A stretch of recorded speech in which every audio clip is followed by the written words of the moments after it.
सभी भाई बहनों को मैं प्रभु यीशु मसीह के नाम से मसीह वंदना देता हूँ।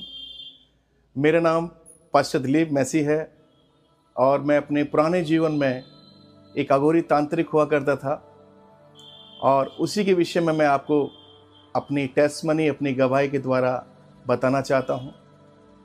और मेरी गवाही है कि मैं एक छोटे से परिवार से हूँ।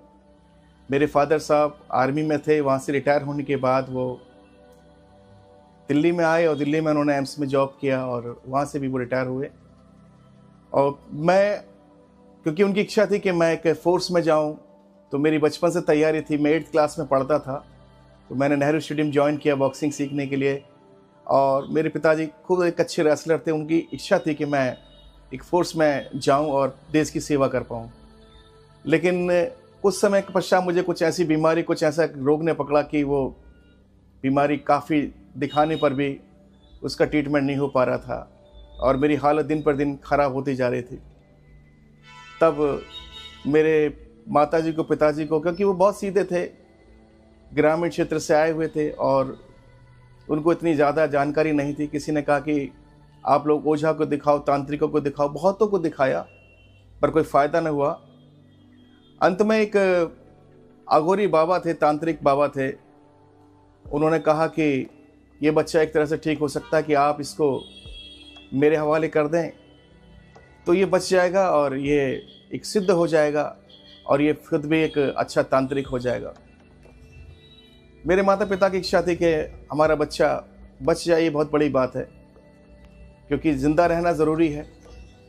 और उन्होंने, मेरे माता पिता ने मेरे हाथ पकड़ के उनके बाबा जी के हाथ में दे दिया और फिर मैं उनके साथ शिक्षा लेने लगा। वो मुझे शमशान में ले जाते थे और शमशान में ले जाके शनिवार को रात को तांत्रिक अनुष्ठान किया करते थे। और मैं, क्योंकि मैं इतना उम्र दराज नहीं था, बच्चा ही था, ज़्यादा बड़ा नहीं था, तो मेरे मन में बड़ा डर भी आता था। कई बार मेरे को ये भी लगता था कि मैं ये क्या कर रहा हूँ, ये सब चीज़ें क्या हैं।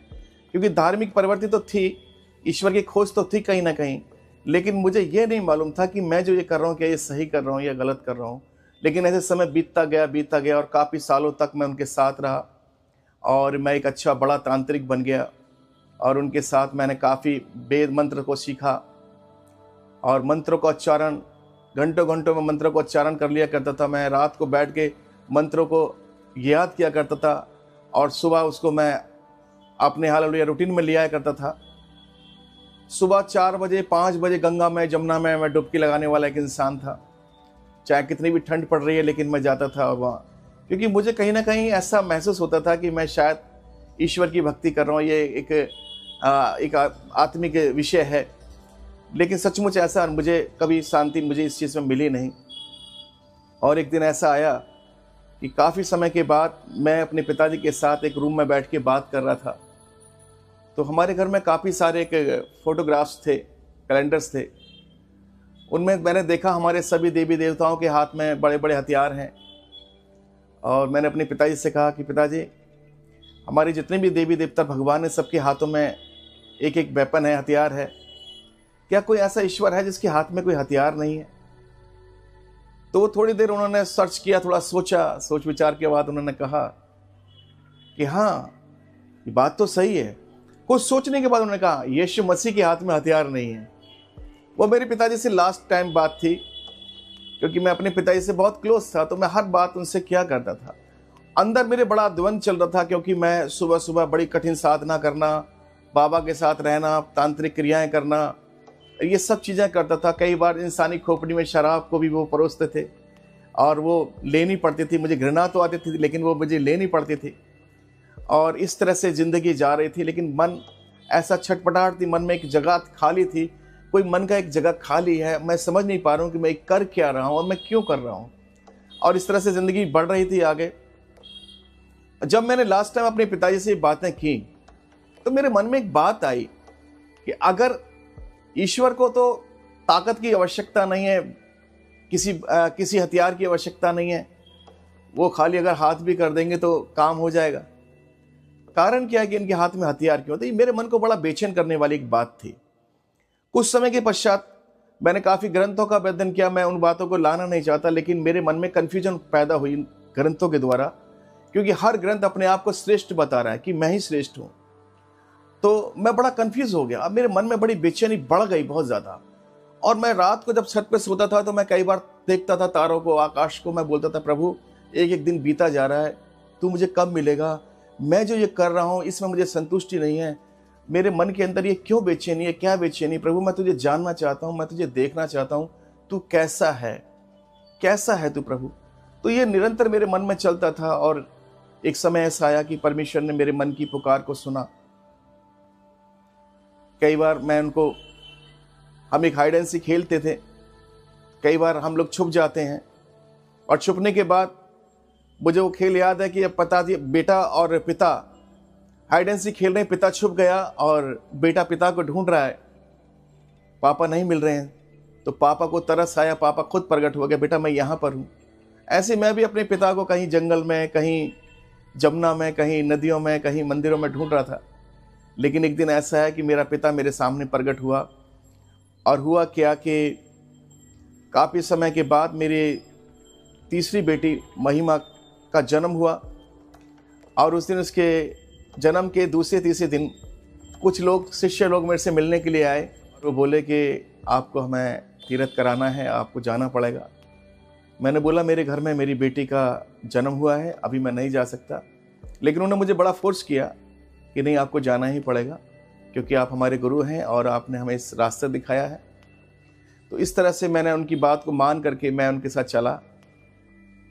तो वो एक वैन थी, मारुति वैन थी, और वो 6-7 लोग थे। उन्होंने मैं आगे की सीट पे बैठा तो आगे बैठने पर एक बुज़ुर्ग थे, उन्होंने कहा कि आप पीछे बैठ जाइए, मैं आते वक्त पीछे बैठ जाऊंगा। सो मैंने उनकी बात मान के पीछे बैठ गया, क्योंकि थोड़ा सा मुझे हमेशा खिड़की की तरफ बैठने का शौक रहा है, आगे बैठने का शौक रहा है। क्योंकि लोग जब मुझे कहीं लेके जाया करते तो मैं हमेशा आगे बैठ के जाता था, और मैं काफ़ी यंग था। सो मैं उनके साथ जा रहा था। वहाँ जाने के बाद हमने पूजा पाठ की। वापसी में जब हम वापस आ रहे हैं तो मथुरा के रोड से हम वापस आ रहे थे। मथुरा पर बरसाना चौक पर गाड़ी लगभग 70-80 की स्पीड में होगी। अचानक से वहाँ एक ट्रैक्टर निकल के आ गया, और ट्रैक्टर जैसे ही निकल के आया वो एकदम से गाड़ी से टकरा गया, और एक गाड़ी में बड़ा धमाका हुआ, और धमाके में पूरी गाड़ी डैमेज हो गई। जो ड्राइवर था वो भी गाड़ी के अंदर आ गया पूरा, सभी लोग लहूलुहान हो गए।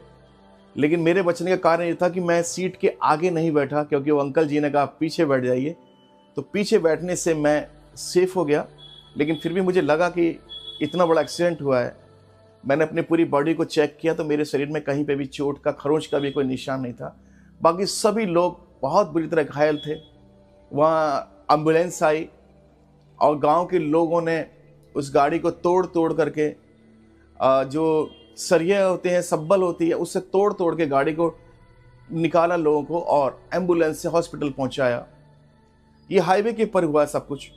लेकिन जब वो निकले तो मैंने देखा कि जिस अंकल जी ने मुझे रिक्वेस्ट की कि आप आगे बैठ जाइए, आगे की जगह पीछे बैठ जाइए, वो पूरे ब्लड से नहाए हुए हैं।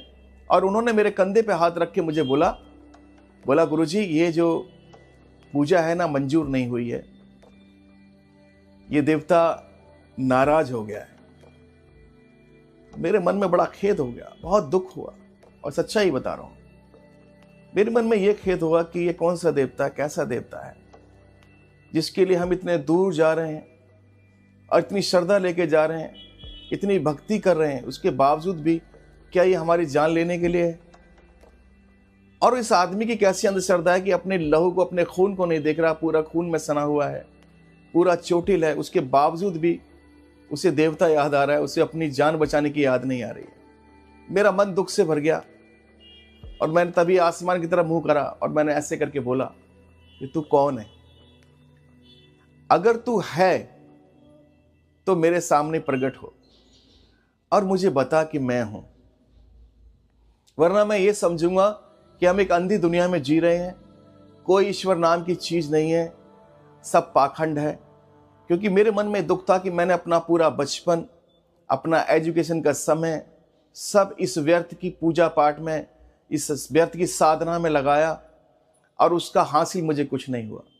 और आज मैं देख रहा हूं कि मेरी आंखों के सामने, मैं इस आदमी के सामने निरुत्तर हूं।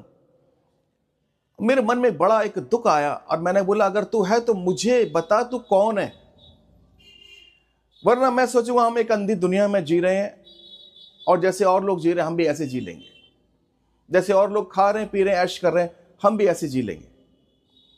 और हम इस बात के बाद मैं जब अपने घर आया तो मेरी बेटी का छठी का एक प्रोग्राम होता है हमारे हिंदू ट्रेडिशनल में। मेरी माँ ने कहा बेटा आज बेटी की छठवां दिन है, आज पूजा पाठ करनी है। मैंने बोला मैं कुछ नहीं करूंगा और मैं जाके चुपचाप पर बैठ गया।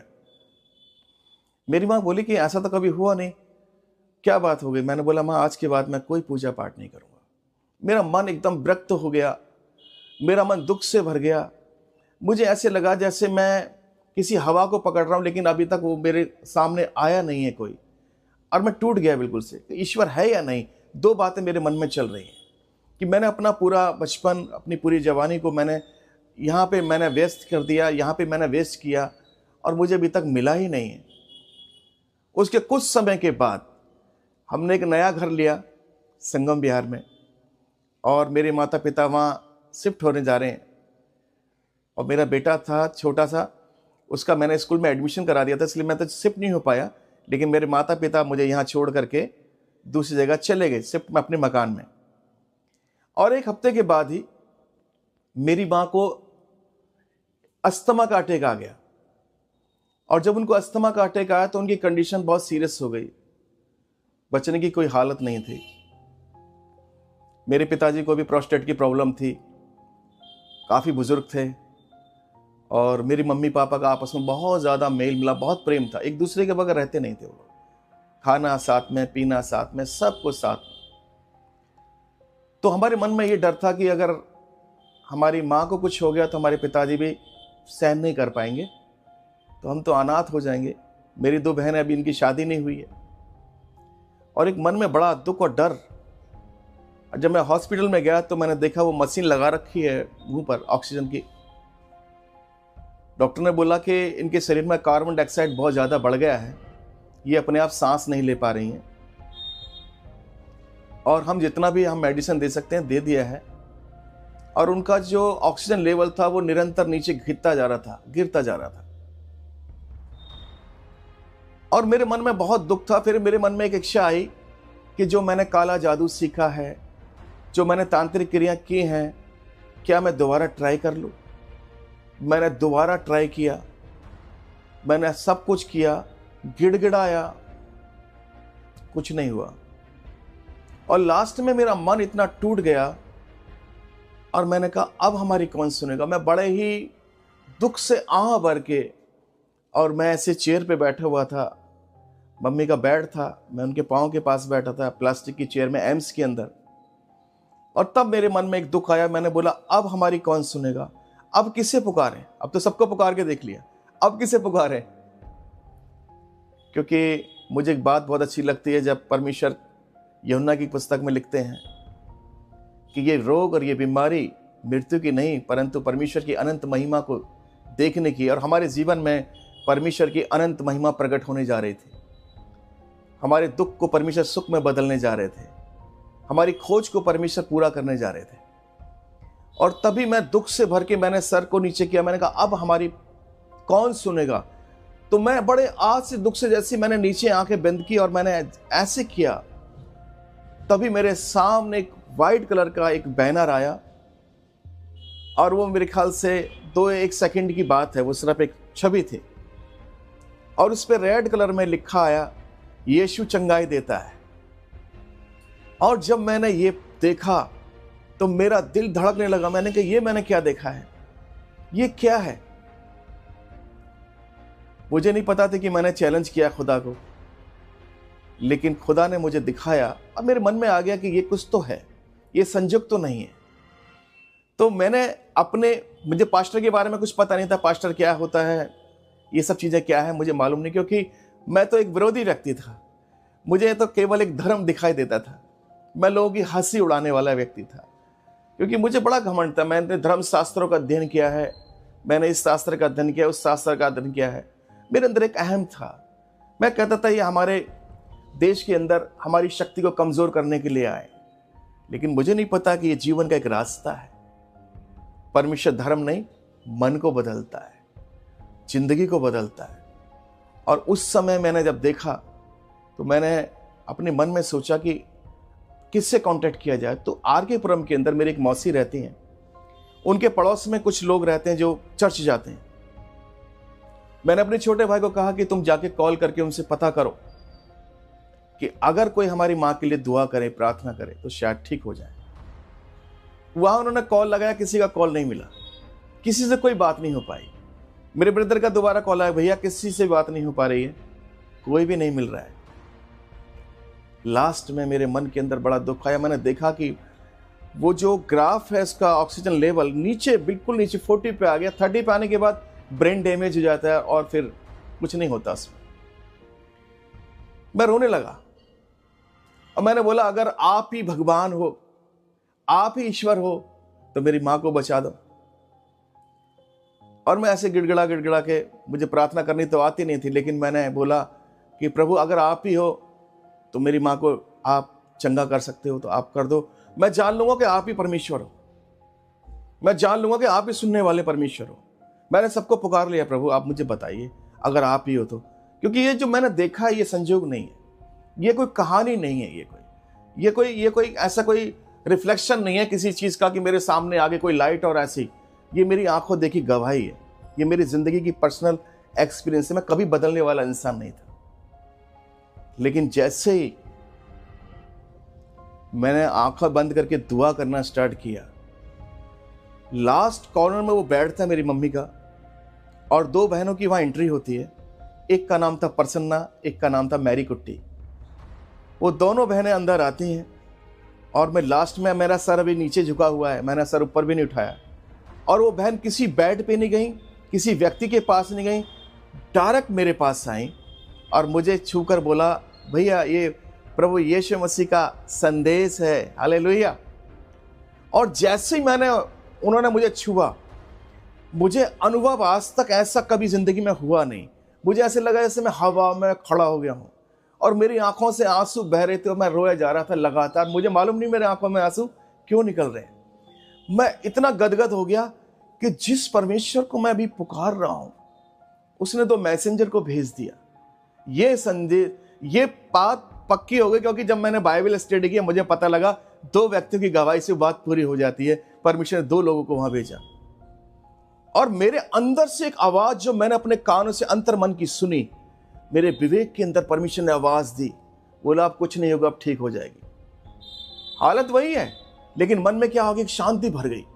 और मैंने रोते रोते उन बहन से कहा, बहन मेरी माँ के लिए प्रार्थना करवा। उन्होंने टूटी फूटी हिंदी में प्रार्थना की। वो दोनों बहनें मलयाली थी और उन्होंने फिर मुझे कहा कि ये पास्टर सीबी फिलिप है, मालवीय नगर के अंदर उनका चर्च था, आप इनसे कॉल करिए और इनसे दुआ कराइए। मैं हॉस्पिटल के कॉरिडोर में खड़ा होकर मैंने नंबर मिलाया और उनसे बात की। उन्होंने तुरंत नंबर उठाया, फ़ोन उठाया और मैंने अपनी माँ की सिचुएशन बताई और मैंने बताया मैं एक बाबा व्यक्ति हूँ, अघोरी व्यक्ति, तांत्रिक व्यक्ति, पाप से भरा हुआ व्यक्ति, और जीवन में बहुत अनुभव मैंने किया है, मैं बहुत ढूंढ रहा हूँ। मैं जान लूँगा कि यही खुदा, अगर मेरी माँ बच गई तो ये कसौटी है उसको ढूंढने की। उन्होंने मुझे बोला आपकी माँ 2 दिन में खड़े हो जाएंगी। और वो मेरे फोन पर प्रार्थना कर रहे हैं और प्रार्थना जब वो कर रहे थे तो वो फूट फूट के रो रहे हैं। मेरे मन में यह आया, मेरी माँ है, ये व्यक्ति क्यों रो रहा है? ऐसा कैसा प्रेम है ये तो कुछ अलग है, ये तो मैंने कहीं देखा नहीं है। ये मेरा दुख इसके अंदर कैसे आ गया? और वो रो रहे हैं फूट फूट के और मैं भी रो रहा हूं उनके फोन को सुन के। और जब उनकी प्रार्थना खत्म हुई और आमीन हुआ तो मुझे ऐसे लगा कि यीशु मसीह ने बोल दिया सब कुछ ठीक हो गया। मैं बड़े आंसू पहुंच के खुशी खुशी अंदर गया, देखा मेरी माँ अभी भी मशीन में ही है और मैं सामने बैठ गया।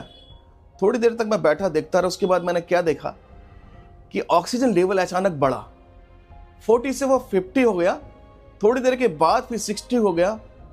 लगभग 1 घंटे के अंदर अंदर 100% ऑक्सीजन हो गया। और उसके बाद मेरी माँ मशीन को ऐसे करने लगी, खोले होश आ गया।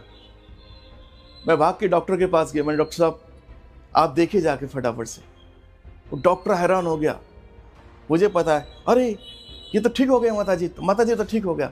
उन्होंने फटाफट से उनका ऑक्सीजन चेक किया, बीपी चेक किया, सब कुछ चेक किया। थोड़ी देर पहले मेरी माताजी का पूरा बदन सूजा हुआ था, देखा कोई सूजन नहीं, बिल्कुल नॉर्मल। और जैसे ही वो मशीन को हटाया, ऑक्सीजन को, और जैसे मशीन जो लगाते हैं वो हटाया उसको, मैंने अपनी माँ के कान में एक बात जाके कही, माँ तुम्हें प्रभु यीशु मसीह ने बचाया है। मेरी माँ का एक शब्द था, अच्छा भैया। मैंने कहा हाँ। मेरी माँ मेरे को बड़े गौर से देख रही, कह रही मेरे बाबा जी आदमी यीशु मसीह का नाम कैसे ले रहा है, कुछ तो है। पर मेरी माँ ने स्वीकार किया। मैंने कहा माँ अब हमें सच्चा परमेश्वर मिल गया। मैंने कहा अब तुम्हें कुछ नहीं होगा, क्योंकि उससे पहले तो मेरी छोटी वाली बहन मुझे ना दिखा के आंसू बहाने के लिए बाथरूम में जाके रो के आती थी, मैं उसे छुप के रो रहा था। हम दोनों बहन भाई ऐसे रो रहे थे, बारी बारी जा जाके बाथरूम में रोते थे जाके। और परमेश्वर ने ऐसा आश्चर्य कर्म किया, आसपास में जो लोग बहुत हट्टे कट्टे थे, चंगे लगते थे कि वो ठीक हो जाएंगे, वो मर गए, वो चले गए दुनिया छोड़ के। मेरी माँ जाने वाली, वो खड़े हो गए बिस्तर में से। मैं घर गया, जा करके मैंने अपनी जितनी भी मूर्तियाँ थी वो सब निकाली। मैंने बोला अब आपकी ज़रूरत नहीं है, मैंने बहुत दिन आपकी सेवा कर ली, अब आप जाइए। और मैंने जमुना में जाके उनको सबको फेंक दिया। मुझे एक सच्चा ईश्वर मिल गया। बाइबल कहती है आसमान के नीचे, ज़मीन के ऊपर, मनुष्य के बीच में एक ही नाम है, वो है यीशु नाम। वही हमारा उद्धार करता प्रभु है। तो मेरे जीवन में इतना बड़ा ये मिरेकल मैंने अपनी आंखों से देखा, मैं इसे कभी भूल नहीं सकता, मैं इसे कभी पलट नहीं सकता। मैंने कभी सोचा नहीं था कि मैं एक परमेश्वर का सेवक हो जाऊंगा, क्योंकि मालूम नहीं था एक पाप से भरी हुई, गंदगी से भरी हुई जिंदगी, उसमें जीना बड़ा मुश्किल था। पता नहीं आज मैं होता भी ना होता, आज मैं आपके सामने गवाही दे पाता ना दे पाता, मालूम नहीं था। लेकिन खुदा ने हालेलुया वचन में कहा है कि मैंने तेरी माँ के गर्भ से तुझे चुन लिया है। उसका एक समय है। हमारा खुदा बहुत सच्चा है। और भाई बहनों में एक चीज़ और बताना चाहता हूँ, 3.5 साल के बाद मेरी माँ ने बपतिस्म लिया, परमेश्वर की धार्मिकता को पूरा किया। मेरे पिताजी ने 80 साल की उम्र में बपतिस्मा लिया, परमेश्वर की धार्मिकता को पूरा किया। और एक दिन मेरी माँ अच्छी खासी थी, उनकी अचानक थोड़ी तबीयत खराब हुई और बोली कि बेटा, मेरी बहन को बुलाया, मेरी बहन की शादी नहीं हुई थी। उसको बोला बेटा तुम चिंता नहीं करना, तुम्हारे भाई कभी तुम्हें धोखा नहीं देगा। और वो मैं उनको लेके हॉस्पिटल में ऐसी रूटीन की चेक के लिए जा रहा था। मैं सोचा ठीक होके वापस आ जाएंगी, लेकिन वहाँ से वापस नहीं आई, सीधे आईसीयू में चली गई, वेंटिलेटर पर चली गई। और मैंने शाम को 5:30 या 6-7 बजे करीब मैं उनके पास गया अंदर, तो मेरी माँ ने मुझे देखा तो मेरा हाथ बड़े कस के पकड़ लिया, छोड़ना नहीं चाह रही थी वो। मैंने अपनी माँ से बोला माँ डर लग रहा है। मेरी माँ ने ऐसे सरी लगेगा नहीं। तो मैंने अपनी माँ से एक बात कही थी कि हम आपके आजू बाजू में जितने लोग लेटे हैं ना, ये हर आदमी चाहता है कि हमें थोड़ा सा समय मिल जाए। हो सकता है बहुत सौ को अपने बच्चों की शादी करनी हो सकता है किसी के पास घर नहीं है, घर बनाना चाहता हो, सबके पास कुछ ना कुछ इच्छा है। मैंने कहा माँ तुम्हारे पास एक आशा है, प्रभु यीशु मसीह। अगर प्रभु चाहेंगे तो आप हमारे साथ रहेंगे, नहीं तो प्रभु के साथ रहेंगे। और मैंने अपनी माँ से कहा माँ मैं तुम्हारे लिए दुआ करूं। मेरी माँ ने कहा हाँ दुआ करो। और मैंने उनके लिए दुआ की और 8 बजे वो इस दुनिया को छोड़ के प्रभु के पास चली गई। उसके बाद मैंने अपने पापा को सुबह के टाइम बताया, लेकिन मेरे पापा रोए नहीं। मैंने सोचा शायद बहुत रोएंगे, लेकिन उनको परमेश्वर ने पहले दर्शन में दिखाया कि मुझे बोला बेटा तुम्हारी माँ को मैंने देखा आसमान में ऐसे हाथ करके उठते हुए जाते देखा, बीमार थे बहुत ज़्यादा। तब मैंने बोला हाँ मेरी माँ चली गई है पापा, प्रभु के पास चली गई। और 1 साल के बाद वो भी चले गए। लेकिन मैं परमेश्वर का धन्यवाद देता हूँ कि एक सच्चाई को हमने जाना है। हमें पता है ये मृत्यु जो है हमारा अंत नहीं है, ये जीवन की शुरुआत है। जितने भी प्रभु को प्रेम करने वाले हैं उनके लिए सारी बातें मिलकर भलाई को उत्पन्न करती हैं। मैं परमेश्वर का धन्यवाद देता हूँ इस गवाही के लिए। और मैं आपको उत्साहित करना चाहता हूँ कि परमेश्वर सच्चा है। वो कहता है परख कर देखो यहोवा कैसा भला है। आज ना तो मृत्यु का भय है, ना भविष्य की चिंता है, क्योंकि हमारा चिंता करने वाला एक परमेश्वर है। अपने सभी भाई बहनों को और जितने भी मुझे देख रहे हैं, जहाँ जहाँ से भी देख रहे हैं, मैं सबसे बड़ा ही विनम्र निवेदन करना चाहता हूँ कि आप इस सच्चाई की तरफ जाइए। आज भी मैं देख रहा हूँ बहुत सारे लोग अंधकार में भटक रहे हैं। बाइबल बताती है अंधकार को रचने वाला और प्रकाश को रचने वाला सर्वशक्तिमान महापराक्रमी परमेश्वर है। मैं आपको बताना चाहता हूं क्योंकि मैं इस अनुभव से गुजरा हुआ एक व्यक्ति हूं और मैं ये जान चुका हूं कि आपको संसारिक चीजें तो ये शक्तियां दे सकते हैं, ये अंधकार आपको बहुत कुछ दे सकता है, लेकिन मुक्ति और मोक्ष नहीं दे सकता है, आपको शांति नहीं दे सकता है, आपको जीवन नहीं दे सकता है। प्रभु का कलाम कहता है मैं इसलिए आया कि बहुतायत का तुम्हें जीवन दूं। मैं आप सबको उत्साहित करता हूं कि आप एक सच्चे परमेश्वर की खोज में जाएं। जो खोजता है उसे ज़रूर मिलता है। जिन खोजा तिन पाया गहरे पानी बैठ। मैं भी खोज रहा था, मैंने भी ढूंढा उसको। हालेलुया। मैं एक अनुभव के साथ आया हूँ। मैं किसी चंगाई के कारण से या किसी आर्थिक स्थिति से तंग होकर के नहीं आया। मैं उसे ढूंढ रहा था कि प्रभु तू मुझे कब मिलेगा। और आज जब वो मिल गया तो मेरे जीवन में शांति है। और मैं चाहता हूँ सारी दुनिया शांति को पाना चाहती है, तो शांति के राजकुमार के पास जाइए आप। हालेलुया। आज भी लोग अंधकार में भटक रहे हैं। आज भी आप जाकर देखिए जगह जगह कुछ लोग तांत्रिकों के चक्कर में फंसे हुए हैं, कुछ लोग जादू टोनों में आज भी फंसे हुए हैं और अपने जीवन को बर्बाद कर रहे हैं। ये सब कुछ गलत है, ये सब अंधकार है। हालेलुया। और जहाँ अंधकार है वहीं शैतान है। इसलिए हम ज्योति की संतान बने, रोशनी की तरफ आएँ, क्योंकि हमारा खुदा रोशनी है और वो आपके जीवन को भी रोशन में करेगा। प्रभु आपको आशीष दे। आप लोगों को इस पास्टर के गवाही से बहुत कुछ सीख मिलेगा दोस्तों, और आप लोगों का विश्वास और ज़्यादा मजबूत होगा। लेकिन मैं आप लोगों को इस पास्टर के जो पहले वाला ज़िंदगी था, जैसे कि वो प्रभु यीशु मसीह के बारे में जानने से पहले, एक सच्चा ईश्वर का पहचान करने से पहले उन्होंने जो ज़िंदगी जिया करता था, एक तांत्रिक का ज़िंदगी, और उसका जो गुरु था उसके साथ में वो कभी ऐसा समय भी आया कि उसका गुरु उसको ले जाता था एक स्मशान के पास, और वहाँ पे तंत्र मंत्र सब किया जाता था, और उनको लगता था कि हाँ हम एक सच्चा परमेश्वर का आराधना कर रहे हैं या फिर पूजा पाठ कर रहे हैं। लेकिन फिर भी दोस्तों इस पास्टर का मन में बेचैनी था और इस पास्टर को डर भी लगता था वहाँ जाने के लिए और वो सब कुछ करने के लिए,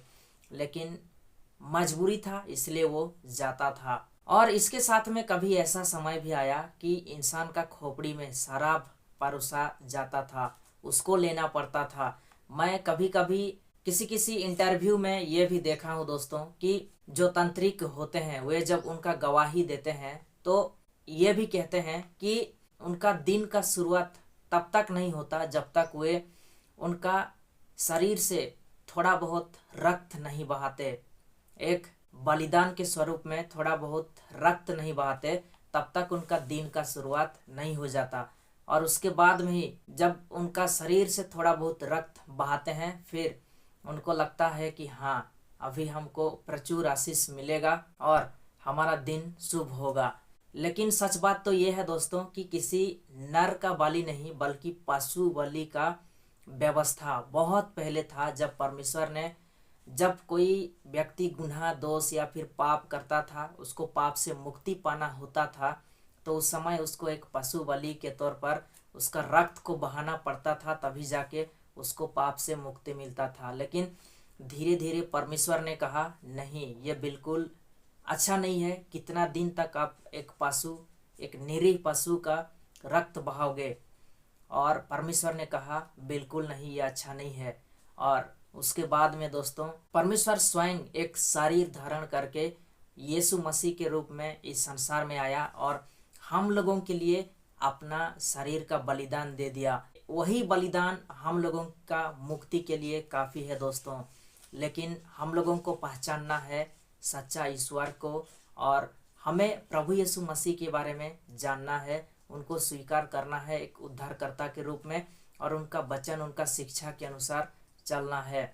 और एक पॉइंट आप लोगों को बता दूं दोस्तों कि इस पास्टर बनने से पहले जब तांत्रिक था उसको डर लगता था, पूजा पाठ करने के लिए हो या फिर उन लोगों के साथ में रहने के लिए हो, उसको डर लगता था, बेचैनी होता था।